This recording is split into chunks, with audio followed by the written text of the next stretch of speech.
Everybody, आज हम grammar के अंदर रोमन लैंग्वेज के बारे में पढ़ेंगे और इसके अंदर हिंदी अल्फाबेट को किस तरह इंग्लिश में लिखा जाता है इसके बारे में सामान्य जानकारी कक्षा 6, 7, 8 के भैया बहनों के लिए। तो सबसे पहले हम हिंदी अल्फाबेट के अंदर व्यंजन के बारे में पढ़ेंगे। इसके अंदर सबसे पहले के आता है।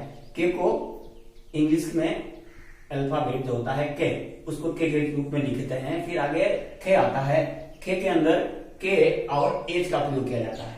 फिर आगे चलते हैं हम गे, यानी गाय का गे वाला होता है, उसको हम जी के द्वारा लिखा जाता है। फिर आगे चलते हैं हम गे, गड़ी का गे, जिसको इंग्लिश में जी एच के द्वारा लिखा जाता है। आगे आता है हमारा अंगे। अंगे को इंग्लिश में एन का प्रयोग के रूप में किया जाता है। फिर नेक्स्ट आता है हमारा चे। चे के लिए सी एच का प्रयोग किया जाता है। छे के लिए सी डबल एच का प्रयोग किया जाता है। इसके ठीक बाद जे आता है और जे के लिए जे का प्रयोग किया जाता है इंग्लिश में।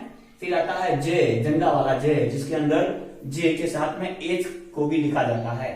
फिर आता है यहाँ के लिए एन का प्रयोग किया जाता है। इसके बाद आता है हमारा टेशी टमाटर, जिसको इंग्लिश में टी के रूप में लिखते हैं। फिर आता है थे से ठठेरा, जिसको टी एच के द्वारा लिखते हैं। आगे आता है ड से डमरू, जिसको इंग्लिश में डी के रूप में लिखते हैं। फिर आता है हमारा ढ से ढक्कन, जिसमें डी और एच का प्रयोग किया जाता है। और इसी के आगे अने आता है, जिसको एन के रूप में लिखा जाता है। फिर आगे चलते हैं ते यानी तलवार, इसको भी टी के रूप में लिखते हैं। यहाँ आप देखो, हम देखते हैं ऊपर टे से टमाटर को भी टी लिखा जाता है और टे से तलवार में भी टी लिखा जाता है, तो यहाँ थोड़ा ध्यान देना। फिर नेक्स्ट आता है आपका थे से थाली। थे को हम इंग्लिश में टी एच लिखते हैं और इसके ऊपर अगर हम पहले हमने देखा था ठठेरा में भी टी एच आता है, थे से थाली में भी टी एच आता है। इसके ठीक बाद डे के लिए डी का उपयोग किया जाता है और ऊपर डे यानी डमरू, इसके लिए भी डी का प्रयोग किया जाता है। इसके ठीक आगे देश धनुष, तो दे के लिए भी डी एच का प्रयोग हो रहा है यहाँ पर, और देश से ढक्कन के लिए भी डी एच का प्रयोग हो रहा है। फिर आगे चलते हैं ने, और ने के लिए भी एन का प्रयोग हो रहा है। तो यहाँ थोड़ा ध्यान देना, कॉमन दोनों में सेम शब्द का वर्णों का प्रयोग हो रहा है। आगे चलते हैं पे के लिए इंग्लिश में पी का प्रयोग करेंगे। फिर आता है थे के लिए पीएच भी लगता है और कभी कभी एफ भी लिखा जाता है। तो यहाँ ध्यान देना, किसके लिए थे के लिए पीएच भी लगता है और एफ भी लगता है। फिर आगे चलते हैं बे के लिए बी का प्रयोग किया जाता है और भैंस के लिए बी एच का उपयोग किया जाता है। इसके ठीक बाद आता है आपका मैं के लिए एम का प्रयोग किया जाता है। इसके ठीक बाद आता है आपका ये के लिए वाई का प्रयोग करेंगे। फिर रे के लिए आर का प्रयोग किया जाता है। ले के लिए एल लिखा जाता है इंग्लिश में, और वैसे वकील वे को लिए हम क्या करेंगे, वी का प्रयोग भी होता है और कहीं कहीं डब्ल्यू का प्रयोग भी होता है। या हम कह सकते हैं वे के लिए वी का प्रयोग भी करेंगे और वे के लिए डब्ल्यू का प्रयोग भी करेंगे।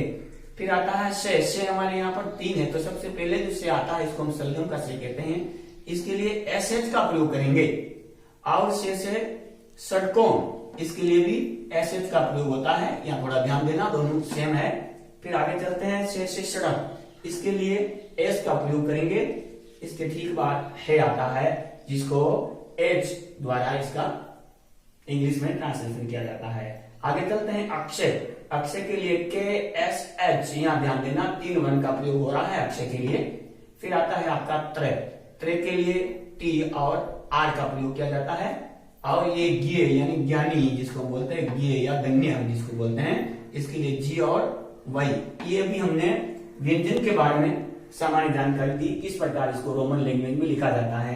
अब हम चलते हैं हिंदी के स्वर की तरफ। हिंदी के स्वर में सबसे पहला आता है हमारा ए, जिसको हम इंग्लिश में रोमन में एल के द्वारा लिखते हैं।